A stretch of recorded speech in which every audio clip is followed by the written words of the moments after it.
Right, today we are going to be painting our clay project. So, first thing you're going to do is use a Sharpie marker to write your first and last name on the back of this styrofoam plate. This is going to be your paint palette for the entire project. Be gentle with these. It's just styrofoam. If you punch it or crinkle it or fold it, it's going to crack in half. So,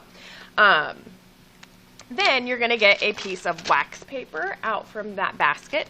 These wax papers are going to become a tablecloth that we put underneath our clay project on our project boards. These have been used before and this paint is dry, and that does not matter that there's dry paint on the wax paper. So that's going to go on top of your project board, and then your clay project is going to go on top of that. So you need to look at the theme that you chose to work with for your clay project. You should have had 10 game pieces total, and you're going to create 5 different designs of 2 different styles. So it doesn't matter to me if you paint your board first or if you paint your game pieces, because everything needs painted. And when I grade this, I'm grading it based on neatness. Did you thoroughly cover all the clay and every surface, and then did you paint neatly? So, using this paint palette, you are going to get paint out from your group tray. So your group tray has an ice cube tray full of 14 different colors. Then there is a black container that has all the different paintbrushes in it, and there are popsicle sticks on the side of your tray. So you want to try and match the popsicle stick that is the same color. So this stick's already white, so it's going to go in the white paint. I'm only going to put sticks in colors that I'm going to be using, although your class already has sticks in the ice cube trays from previous colors. So when I am ready to get paint onto my palette, I'm going to use this popsicle stick, and I'm going to scoop up the color from the ice cube tray to put on my plate. So I'm just going to, I don't need to pick anything up, just leave this tray on the middle of your table. So I'm going to scoop up some white, and then I'm going to wipe white in its own spot on my paint palette. Then this white stick goes right back in the white paint. So if I want to try and lighten my color, I know I have to mix white into it. So maybe I am going to be making a very light pink.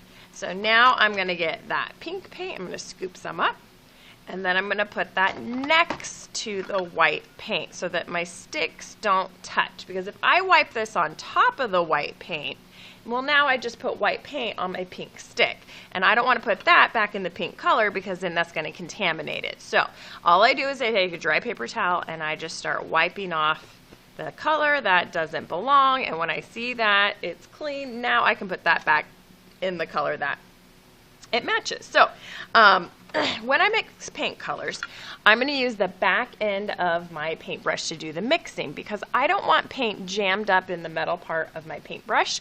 So I use the back end, and it's also faster to clean. The way that I mix colors is I always put dark into the light. It's going to use less paint that way, and it's going to change the color faster. So I'm going to roll some of my dark color, and I'm going to mix it into the light color. If it needs to get darker, I can always add more paint.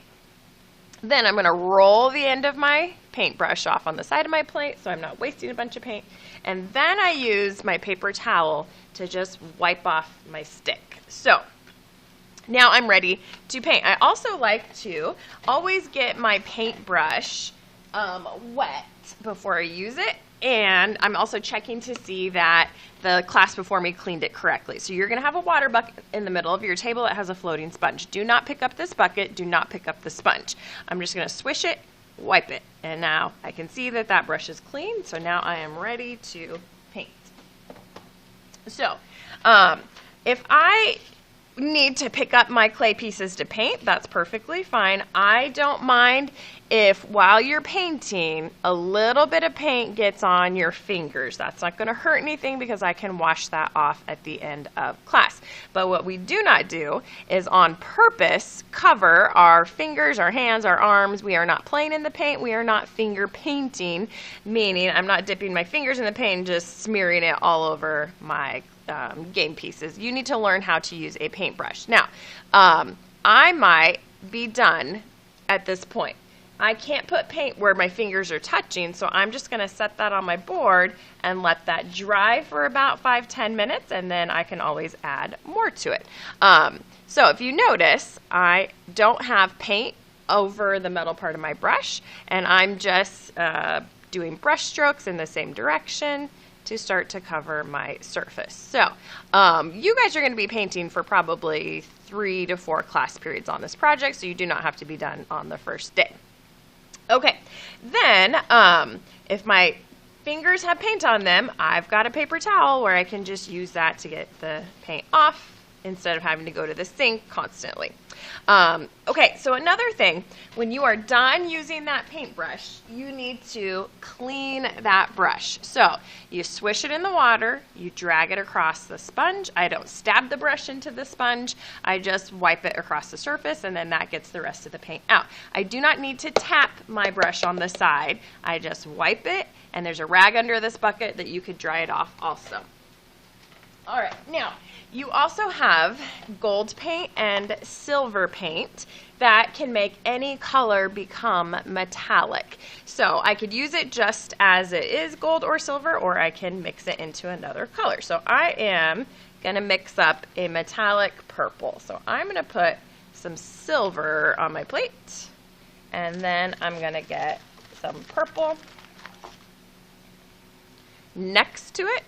That stick is still clean, so it goes right back in the purple. So now I'm going to make this metallic. So I'm going to mix the darker into the lighter. So I'm going to pull that purple into the silver. I'm using the back end of my paintbrush. And then I just wipe that off. So this color just became a metallic version of purple that I could use to paint my clay pieces. So the nice thing about acrylic paint, when it dries, if you don't like how it looks, you can paint right over and change those colors next class. Then at cleanup today, you are responsible for cleaning your own paint brushes. You need to wipe off the back end and clean the top end of the brush. Then all your brushes just get collected in this container. Then you can leave popsicle sticks right where they are in their ice cube trays.